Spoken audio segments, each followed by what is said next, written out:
வணக்கம். சுப்ரீம் செய்திகளுக்காக இரா செல்வமணி. இன்றைய முதன்மை செய்திகள். புதுச்சேரி தனியார் பேருந்து அதிவேகமாக சென்றதால் விபத்து.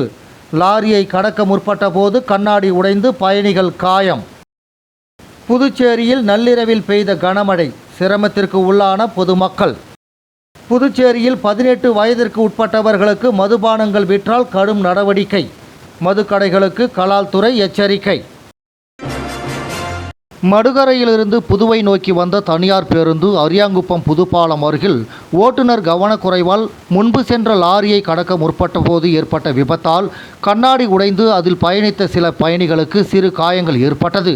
புதுச்சேரி மடுகரையிலிருந்து புதுவை நோக்கி வந்த தனியார் பேருந்து அரியாங்குப்பம் புதுப்பாலம் அருகில் ஓட்டுநரின் கவனக்குறைவால் முன்பு சென்ற லாரியை கடக்க முற்பட்ட போது ஏற்பட்ட விபத்தால் கண்ணாடி உடைந்தது. அதில் பயணித்த சில பயணிகளுக்கு சிறு காயங்கள் ஏற்பட்டது. இதனால் சிறிது நேரம் அந்த பகுதி போக்குவரத்து நெரிசல் ஏற்பட்டது. போக்குவரத்து காவல்துறையினர் விரைந்து வந்து தனியார் பேருந்து ஓட்டுநர் மீது வழக்கு பதிவு செய்த பின்னர் போக்குவரத்தை சரி செய்தனர். புதுச்சேரியில் நள்ளிரவில் திடீரென பெய்த கனமழையால் குடியிருப்பு பகுதிகளில் மழைநீர் சூழ்ந்ததால் பொதுமக்கள் பெரும் சிரமத்திற்கு ஆளாகியுள்ளனர். புதுச்சேரியில் கடந்த சில தினங்களாக கிராமப்புறங்களில் ஆங்காங்கே அதி கனமழை பெய்து வந்த நிலையில் நள்ளிரவு நகரப்பகுதிகளில் திடீரென கனமழை பெய்தது. சுமார் 1 மணி நேரம் பெய்த இந்த கனமழையால் புதுச்சேரி நகரம் முழுவதும் மழைநீர் தேங்கி வெள்ளக்காடாக காட்சியளிக்கிறது. சாலைகளில் மழைநீர் அதிக அளவில் தேங்கியுள்ளதால் வாகன ஓட்டிகளும் கடுமையான சிரமத்திற்கு ஆளாகியுள்ளனர். இந்த நிலையில் புதுச்சேரி உழவர்கரை மேரி பகுதிக்கு உட்பட்ட கணபதி நகரில் குடியிருப்பு பகுதிகளில் மழைநீர் சூழ்ந்ததால் குடியிருப்பு வாசிகள் கடுமையான சிரமத்திற்கு ஆளாகியுள்ளனர். இரவு பெய்த மழையால் காலை வரை மழைநீர் வடியாததால் பொதுமக்கள் வீட்டை விட்டு வெளியே வரவும் பள்ளி கல்லூரிக்கு செல்ல முடியாமலும் அவதி அடைந்தனர். மேலும் கணபதி நகர் குடியிருப்பு பகுதியில் உள்ள மின்கம்பங்கள் விழுந்ததால் இரவு முழுவதும் மின்சாரமின்றி பொதுமக்கள் பெரும் சிரமத்திற்கு ஆளாகினர். மழைநீர் தேங்கியுள்ள பகுதியான கணபதி நகரை சட்டமன்ற உறுப்பினர் சிவசங்கரன் மற்றும் வழக்கறிஞர் சசிபாலன் ஆகியோர் பார்வையிட்டனர். அப்போது கணபதி நகரை சூழ்ந்துள்ள மழைநீரை உடனடியாக வெளியேற்றப்படவில்லை என்றால் மக்களை திரட்டி சாலை மறியல் உள்ளிட்ட மிகப்பெரிய போராட்டத்தை நடத்தப்போவதாகவும் வழக்கறிஞர் சசிபாலன் எச்சரித்தார். புதுச்சேரியில் 18 வயதுக்கு உட்பட்டவர்களுக்கு கள், சாராயம், மதுபானங்கள் விற்கக்கூடாது என்றும் இதை மீறி மதுபானங்களை விற்றால் கடும் நடவடிக்கை எடுக்கப்படும் என மதுக்கடைகளுக்கு கலால் துறை எச்சரிக்கை விடுத்துள்ளது. இது தொடர்பாக புதுச்சேரியில் இயங்கி வரும் அனைத்து மதுபான கடைகள், கள்ளுக்கடைகள், சாராய கடைகள், மதுபானம் விற்கும் ஹோட்டல்களுக்கு கலால் துறை துணை ஆணையர் மேத்யூ பிரான்சிஸ் பிறப்பித்துள்ள உத்தரவில் புதுச்சேரியில் உள்ள மதுக்கடைகள் மற்றும் மதுபானம் விற்கும் ஹோட்டல்களில் 18 வயதுக்கு உட்பட்ட குழந்தைகளுக்கு மதுபானங்கள் விற்கப்படுவதாகவும் அவர்கள் பெற்றோர் மற்றும் உறவினர்களுடன் மதுபானம் அருந்த அனுமதிக்கப்படுவதாகவும் பல்வேறு புகார்கள் வந்துள்ளன. 1970ஆம் ஆண்டு புதுவை கலால் விதி 196 விதிப்படி 18 வயதுக்கு உட்பட்டவர்களுக்கு மது விற்பனை செய்யவோ கொடுக்கவோ கூடாது என்று தெளிவாக குறிப்பிடப்பட்டுள்ளது. இந்த விதியின்படி 18 வயதுக்கு உட்பட்டவர்களுக்கு மது விற்பனை செய்வது தண்டிக்கப்படக்கூடிய குற்றமாகும். மேலும் இதை மீறுவோர் மீது இந்த விதியின்படி கடுமையான நடவடிக்கை எடுக்கப்படும். அதே சமயம் 18 வயதுக்கு மேற்பட்டவர்களுக்கு மதுபானம் விற்பனை செய்வதை உறுதி செய்வதோடு பொதுமக்களின் தகவலுக்காக நுழைவு வாயிலிலும் வளாகத்திலும் முக்கிய இடங்களிலும் ஆங்கிலத்திலும் உள்ளூர் மொழியிலும் 18 வயதுக்கு உட்பட்ட குழந்தைகளுக்கு மது விற்பனை செய்வது 1970ஆம் ஆண்டு புதுச்சேரி கலால் துறை சட்டத்தின்படி தண்டனைக்குரிய குற்றமாகும் என்று காட்சிப்படுத்த வேண்டும் என்று உத்தரவில் கூறப்பட்டுள்ளது.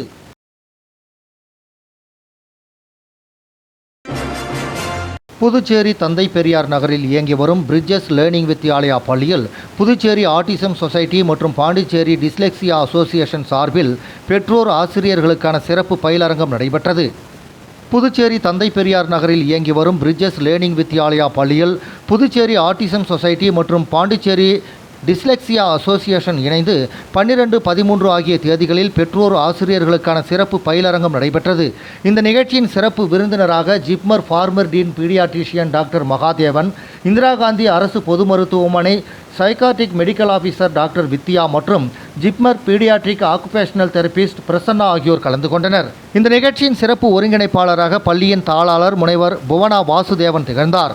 முதல் நாள் நிகழ்ச்சியில் திருமதி பிரசன்னா அவர்கள் வீடு முதல் பள்ளி வரை என்ற தலைப்பில் சிறப்பு தேவைகள் கொண்ட குழந்தைகளின் உணர்ச்சி, தேவைகளை புரிந்து கொள்ளுதல், வீட்டிலேயே செய்யக்கூடிய கற்றல் செயல்முறைகள், கற்றல் நடவடிக்கைகள் குறித்து விரிவான விளக்கங்கள் வழங்கப்பட்டன.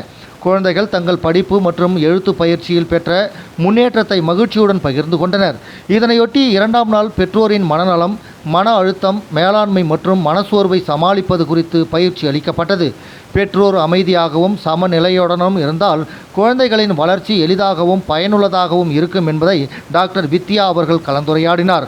மேலும் இந்த நிகழ்ச்சியை சிறப்பிக்கும் வகையில் குழந்தைகளான வீட்டு தெரப்பி முறைகள், மன உணர்ச்சிகளின் தேவைகள், சீரான பயிற்சிகள், பெற்றோருக்கான மன அழுத்த கட்டுப்பாடு, தன்னலம் காக்கும் நடைமுறைகள், தியான பயிற்சி மற்றும் மாணவர்களுக்கு எளிய வழிகாட்டல் செயல்முறைகள் குறித்து விளக்கம் அளித்தார் முனைவர் புவனா வாசுதேவன். இந்த இருநாள் நிகழ்ச்சியும் பெற்றோர், ஆசிரியர், மாணவர்கள் அனைவருக்கும் புதிய நம்பிக்கையும் உற்சாகத்தையும் அளித்தது. தேசிய கீதத்துடன் இந்த நிகழ்ச்சி நிறைவடைந்தது. தேசிய மகளிர் காங்கிரஸ் உதய தினத்தை முன்னிட்டு வருகிற 15ஆம் தேதி மகளிர்களை ஊக்கப்படுத்தும் வகையில் பல்வேறு போட்டிகள் நடத்தப்பட்டு பரிசுகள் வழங்கப்பட உள்ளதாக மகளிர் காங்கிரஸ் தலைவி நிஷா தெரிவித்துள்ளார். இதுகுறித்து காங்கிரஸ் அலுவலகத்தில் செய்தியாளர்களை சந்தித்த மகளிர் காங்கிரஸ் தலைவி நிஷா, தேசிய மகளிர் காங்கிரஸ் உதய தினத்தை முன்னிட்டு வருகின்ற 15ஆம் தேதி புதுச்சேரியில் விமர்சையாக கொண்டாடப்பட உள்ளது. இந்த நிகழ்ச்சியில் காங்கிரஸ் கட்சியின் மேலிட பொறுப்பாளர்கள், புதுச்சேரி காங்கிரஸ் கட்சியின் மூத்த தலைவர்கள் மற்றும் பெருமளவில் கலந்து கொள்ள இருக்கிறார்கள் என்று தெரிவித்தார். மேலும் மகளிர் காங்கிரஸ் நிர்வாகிகள் மற்றும் மகளிர்களை ஊக்கப்படுத்தும் வகையில் நடைபெறும் மகளிர் காங்கிரஸ் உதய நாள் விழா அன்று காங்கிரஸ் கட்சி அலுவலகத்தில் காலையில் கொடியேற்றப்பட்டு பின்னர் ராஜீவ்காந்தி சிலை முதல் இந்திரா காந்தி சிலை வரை பாத யாத்திரை செல்ல உள்ளதாகவும் தெரிவித்தார். நெல்லித்தோப்பு தனியார் திருமண மண்டபத்தில் நடைபெறும் நிகழ்வில் கலந்து கொள்ளும் மகளிர்களுக்கு பல்வேறு போட்டிகள் நடத்தப்பட்டு விழாவில் விருதுகள் மற்றும் பரிசுகள் வழங்கி கௌரவிக்கப்பட உள்ளதாக தெரிவித்த மகளிர் காங்கிரஸ் தலைவி நிஷா, மகளிர்கள் அனைவரும் திரளாக கலந்து கொள்ள வேண்டும் எனவும் வேண்டுகோள் விடுத்தார். அது முடிஞ்சதுக்கு அப்புறம் மாலை 4 மணிக்கு பிறகு எங்களுடைய புதுச்சேரி காங்கிரஸ் தலைவர்களால் எங்களுடைய மகளிர் காங்கிரஸ்ல நிறுவப்பட்ட நிர்வாகிகளுக்கு பொறுப்பு சான்றிதழ், நியமன சான்றிதழ் வழங்க இருக்கிறோம். அந்த சான்றிதழ் வழங்கி முடிஞ்சதுக்கு அப்புறம் 6 மாவட்டத்துல, புதுச்சேரியில இருக்கக்கூடிய 6 மாவட்டத்துல ஒவ்வொரு மாவட்டத்துக்கும் 2 தையல் மெஷின் கொடுத்து டெய்லரிங் சென்டர் வந்து ஆரம்பிக்கிறதுக்கு இருக்கிறோம். இதனால புதுச்சேரியில இருக்கக்கூடிய மகளிர்களுக்கு நாங்க இலவசமா தையல் பயிற்சிகளை நாங்க கொடுக்கவிருக்கிறோம். அவங்க வந்து இந்த பயிற்சியில கலந்துகிட்டு 3 மாதம் நடத்தின பிறகு அவங்க வந்து பயிற்சியை பெற்றதற்கு பிறகு முடித்துட்டு போற ஒவ்வொரு மகளிர்களுக்கும், பயிற்சியில கலந்துகிட்டு முடிக்கக்கூடிய ஒவ்வொரு மகளிர்களுக்கும் இலவசமா நாங்க தையல் பயிற்சி அந்த மெஷினை கொடுக்கறதுக்காக இருக்கிறோம். சான்றிதழுடன் அவங்களுக்கு டெய்லரிங் மெஷினையும் நாங்க கொடுக்கறதுக்காக இருக்கிறோம். ஏன்னா இதன் மூலம் அவங்களுடைய வருமான வளர்ச்சியை நாங்க பெருக்க முடியும், தனிநபருடைய வருமானத்தை அதிகப்படுத்த முடியும், பெண்களுடைய பங்களிப்பையும் அவர்களுடைய தனித்துவத்தையும் எங்களால வெளிக்கொண்டு வர முடியும், ஏழ்மையை வந்து போக்க முடியும். இது வந்து எங்களுடைய மகளிர் காங்கிரசுடைய முதற்கட்ட முயற்சி. இந்த 6 மாவட்டத்துல முதல்ல நாங்க நிறுவறோம். அதாவது மத்திய மாவட்டம், தெற்கு மாவட்டம், வடக்கு மாவட்டம், மேற்கு மாவட்டம், கிழக்கு மாவட்டம், இந்த மாதிரி 6 மாவட்டத்துல, காரைக்கால் மாவட்டம், 6 மாவட்டத்திலயுமே முதல் கட்டமா நாங்க நிறுவறோம். எலெக்ஷனுடைய வெற்றிக்கு பிறகு 2026 தேர்தல் வெற்றிக்கு பிறகு ஒவ்வொரு தொகுதியிலுமே 30 தொகுதியிலுமே நாங்க தையல் பயிற்சியுடைய வகுப்பை நாங்க வந்து இலவசமா மகளிர்களுக்கு கொடுக்க இருக்கிறோம். இதனால ஆயிரக்கணக்கான மகளிர்களுக்கு வேலை வாய்ப்பு கிடைக்க பெறும். அது மட்டும் இல்லாம அவர்களுக்கு வந்து இலவசமா நாங்க வந்து தையல் பயிற்சியுடைய அந்த மெஷினையும் கொடுக்கிறோம். இதுதான் எங்களுடைய முக்கிய நோக்கம். எங்க மகளிர் காங்கிரசுடைய முக்கிய நோக்கமே என்னன்னா, ஒரு தனிநபர் மகளிருடைய வருமானத்தை பெருக்கணும், அதன் மூலமா அவர்களுடைய குடும்ப வளர்ச்சி அடையணும், கல்வி வளர்ச்சி அடையணும், அவர்கள் அரசியல்ல பங்களிப்பு பெறணும் அப்படிங்கிறது தான் எங்களுடைய முக்கிய நோக்கம். விளம்பர இடைவேளைக்கு பிறகு செய்திகள் தொடரும். புது உலகம், புது வாழ்க்கை, அதை ஒரு இளவரசியை போல கடந்து செல்லணும். அதுக்கு நம்மளை அலங்கரிக்க முகல் காலகட்டத்தின் கலாச்சாரத்தை தழுவி அற்புதமான தங்க நகைகளை மெஹஃபில் கலெக்ஷனாக உருவாக்கி தருது ஜோசா லூகாஸ். மெஹஃபில், இனி மனங்களை வெல்லலாம். Mehfil, classical Mughal design jewelry from Josa Lucas. புது உலகம், புது வாழ்க்கை, அதை ஒரு இளவரசியை போல கடந்து செல்லணும். அதுக்கு நம்மளை அலங்கரிக்க முகல் காலகட்டத்தின் கலாச்சாரத்தை தழுவி அற்புதமான தங்க நகைகளை மெஹஃபில் கலெக்ஷனாக உருவாக்கி தருது ஜோசா லூகாஸ். மெஹஃபில், இனி மனங்களை வெல்லலாம். Mehfil, classical Mughal design jewelry from Josa. Villianur Jawahar Vidya Niketan மேல்நிலைப் பள்ளியில் விளையாட்டு விழா நடைபெற்றது. புதுச்சேரி மாநிலம் வில்லியனூர் ஜவஹர் வித்யாநிகேதன் மேல்நிலைப் பள்ளியில் விளையாட்டு விழா ஜவஹர் கல்வி நிறுவன விளையாட்டு திடல் பகுதியில் நடைபெற்றது. நிகழ்ச்சிக்கு சுயநிதி தனியார் பள்ளி சங்கங்களின் கூட்டமைப்பு பொதுச் செயலாளர் ராம சிவராஜன் தலைமை தாங்கினார். ஜவஹர் மேல்நிலைப் பள்ளி சேர்மன் குருராஜ் முன்னிலை வகித்தார். சுயநிதி தனியார் பள்ளி சங்கங்களின் கூட்டமைப்பு தலைவர் டாக்டர் ரங்கநாதன் தேசிய கொடியை ஏற்றி வைத்தார். Thiruvarur SBI manager Raghunath olympic கொடியையும், விழுப்புரம் ஃபாரஸ்ட் அதிகாரி ராமநாதன் பள்ளி கோடையையும் ஏற்றி வைத்தார். நீளம் தாண்டுதல் போட்டியை அர்ஜுனா ஹாக்கி கழக நிறுவனர் ராமச்சந்திரனும், குண்டு எறிதல் போட்டியை வழக்கறிஞர் ஹரிஹரன் ஆகியோரும் துவக்கி வைத்தனர். இதில் ஓட்டப்பந்தயம், நீளம் தாண்டுதல், குண்டு எறிதல், கபடி, கோகோ உள்ளிட்ட பல்வேறு விளையாட்டுப் போட்டிகள் நடத்தப்பட்டன. நிகழ்ச்சியின் இறுதியில் ஜவஹர் வித்யாநிகேதன் மேல்நிலைப் பள்ளி நிறுவனர் அஞ்சாலாட்சி நன்றியுரையாற்றினார்.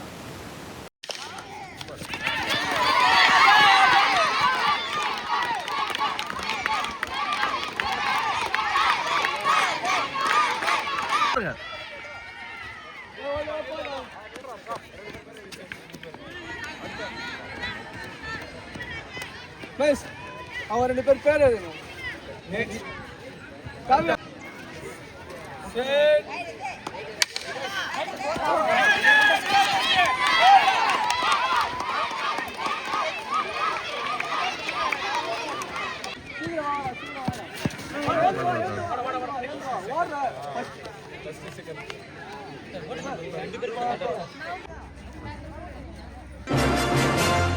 திருச்சிற்றம்பலம் பஞ்சாயத்திற்கு உட்பட்ட இரும்பை ரோடு ஸ்ரீ வலம்புரி விநாயகர் பகுதியில் ஏற்பட்டுள்ள வாய்க்கால் அடைப்பை ஊராட்சி மன்ற தலைவர் வெங்கடேசன் தூய்மை பணியாளர்களை கொண்டு சுத்தம் செய்தார்.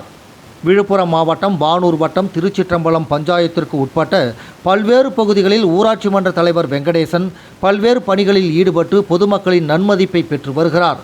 அந்த வகையில் திருச்சிற்றம்பலம் பஞ்சாயத்திற்கு உட்பட்ட இரும்பை ரோடு ஸ்ரீ வலம்புரி விநாயகர் பகுதியில் சாக்கடை அடைப்பு ஏற்பட்டு தண்ணீர் செல்ல வழியின்றி பொதுமக்களுக்கு பாதிப்பு உள்ளாக்கும் வகையில் காணப்பட்டது.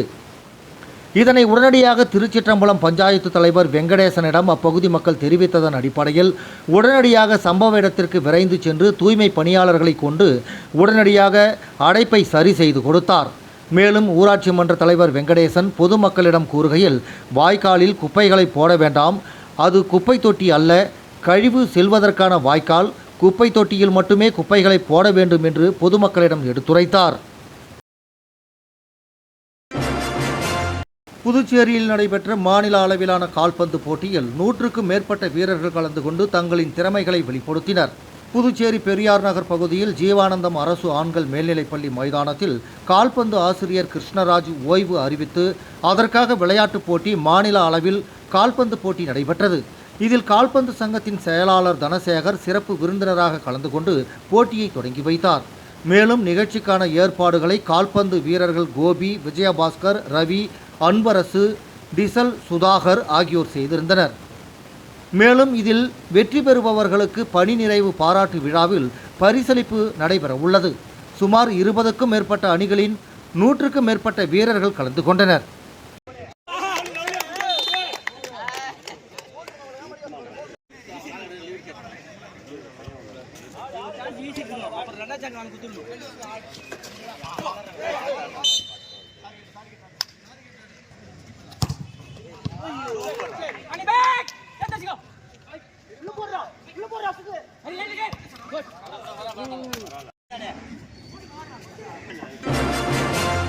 கோபாலன் கடை பேட்டு கிராமத்தில் அமைந்துள்ள ஸ்ரீ வர்ணமுத்து மாரியம்மன் ஆலய 78ஆம் ஆண்டு மகா உற்சவ திருவிழாவில் சட்டமன்ற உறுப்பினர் சாய் ஜே சரவணகுமார் பங்கேற்று சாமி தரிசனம் செய்தார்.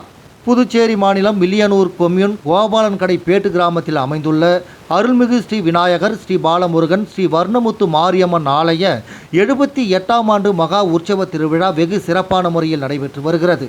இதில் சட்டமன்ற உறுப்பினர் சாய் ஜே சரவணகுமார், அவரது துணைவியார் அண்ணா பிரபாவதி ஆகியோர் கலந்து கொண்டு சாமி தரிசனம் செய்தனர். அதனைத் தொடர்ந்து ஆலயத்தில் சட்டமன்ற உறுப்பினர் சாய் ஜே சரவணகுமாருக்கு முதல் மரியாதை செய்யப்பட்டது. அதனைத் தொடர்ந்து ஆலயத்திற்கு நன்கொடை அவர் வழங்கினார். இந்த நிகழ்ச்சியில் ஊசுடு தொகுதி பாஜக ஒருங்கிணைப்பாளர் சாய் ஜே தியாகராஜன் மற்றும் கட்சி நிர்வாகிகள், பொதுமக்கள் ஏராளமானோர் கலந்து கொண்டனர். இந்த நிகழ்ச்சியில் ஆலய நிர்வாகத்தினர் மற்றும் ஊர் பொதுமக்கள் ஏராளமானோர் கலந்து கொண்டனர். இதனைத் தொடர்ந்து அப்பகுதி மக்களிடம் தொகுதி சட்டமன்ற உறுப்பினர் நேரடியாக சென்று தொகுதி வளர்ச்சிப் பணிகள் குறித்து கேட்டறிந்தார். பொதுமக்களும் தங்களது நிறை குறைகளை தெரிவித்தனர். புதுச்சேரி தனியார் பேருந்து அதிவேகமாக சென்றதால் விபத்து. லாரியை கடக்க முற்பட்ட போது கண்ணாடி உடைந்து பயணிகள் காயம். புதுச்சேரியில் நள்ளிரவில் பெய்த கனமழை, சிரமத்திற்கு உள்ளான பொதுமக்கள். புதுச்சேரியில் 18 வயதிற்கு உட்பட்டவர்களுக்கு மதுபானங்கள் விற்றால் கடும் நடவடிக்கை. மதுக்கடைகளுக்கு கலால் துறை எச்சரிக்கை.